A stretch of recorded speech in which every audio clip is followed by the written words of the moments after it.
Hello, I'm Wally Haas. I'm your host for Rockford on the Record. Today's topic is food insecurity in the region, and my guest is Leslie Verisco, who is the president of the Greater Rockford Pantry Coalition.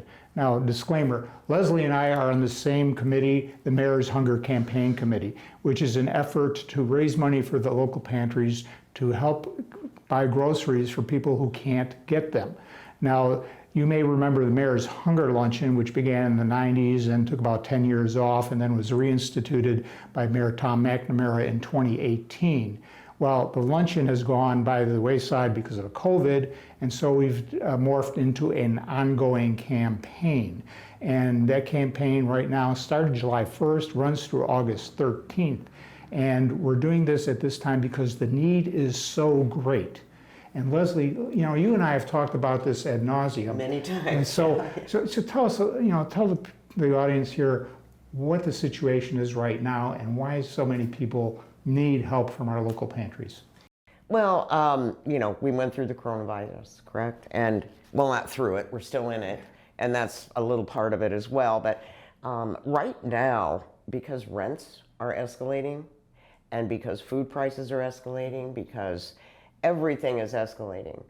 I guess when you look at the minimum wage in Rockford being $12 an hour, now that equates to bringing home biweekly after taxes, which are 25% of that income, at $14.40 a month.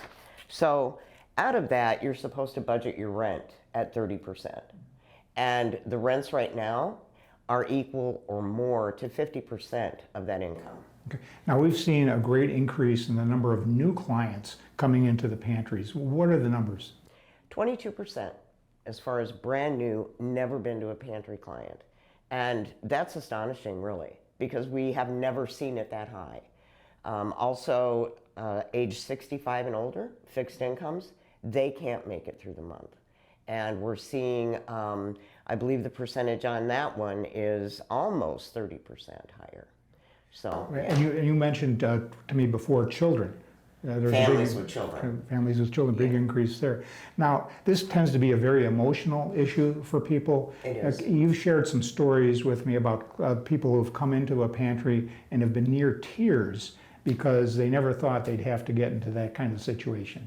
Well, they aren't near tears, they're in tears. And especially the new clients that come in, they feel a need to explain why they're there. And we know why they're there. Everyone, that works at the pantry and especially volunteers at the pantry, they know why people have to come in. And when they're spending 50% of their monthly income on rent alone, you don't have anything left at the end of the month. So food, you're making a decision between feeding your children, paying your rent, paying your utilities, and when you have nothing left at the end of the month to actually put food on the table, that's what food pantries are here for. How often can people go into a food pantry? Used to be once a month. Now it's twice a month because the need has gone up so much. And how much can they buy? Well, you get 4 days, depending on family size. And it's all, we base everything on nutrition. We want to give them nutritious food. A lot of people that visit pantries do not have access to nutritious food. And that's huge with us because nutrition is everything from the time you're born to the time you die, And now the Pantry Experience, you try to offer people a little bit of a dignity so they're actually shopping. They're not just handed a box of food, correct? Correct. We have a choice pantry and they can choose. They actually have a menu when they come in. They come through the front door. No matter how nervous you are about coming into a pantry, there should be no stigma about it because now we're seeing over 4,000 people a month just at Rock River alone. So between all of the pantries, we're up probably around 50% or so, maybe a little more in clients. And people come in and they say, we just don't have any meat. We haven't had meat for a month. You have kids that will say, look, Mom, look, I got milk. I mean, they do not have this. Sometimes peanut butter is the only thing they have in their pantry. And for working parents, and 86% of our clients are full-time working parents. 86%? 86%. Now, one of the beauties of the Mayor's Hunger campaign is that 100% of what you donate goes to helping people put food on the table. We have no overhead on That's this. correct. So unlike when we did the luncheon, which had overhead, this campaign is just every dollar you give goes to someone in need or helps someone in need. Absolutely. And it's all Rockford, it's all local. And, you know, the pantries, there are 9 of us in the coalition. And 8 out of the 9 are staffed by no one but volunteers. And the largest pantry has 3 full-time, 3 part-time staff. The rest of them are all volunteers. And we do get occasional donations from businesses, but primarily the community is what supports these pantries. And without you, there would be no pantries.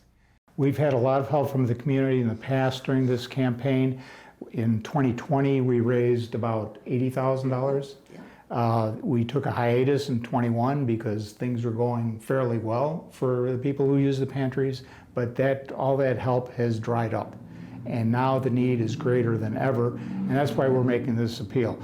We'll have, hopefully I can send you some slides to show on the screen, how to donate and how to help, because the need right now is very great, as Leslie has described. And when you look at that amount of money, that seems like a tremendous amount of money.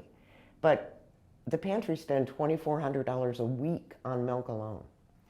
So when you look at that divided by 9, you know, So we ask you for your help at this time to help feed your neighbors, your friends who may not have enough resources to put food on the table. So with that in mind, thank you very much for watching today. I'm Wally Haas. Thank you, Leslie. Thank you. And see you next time.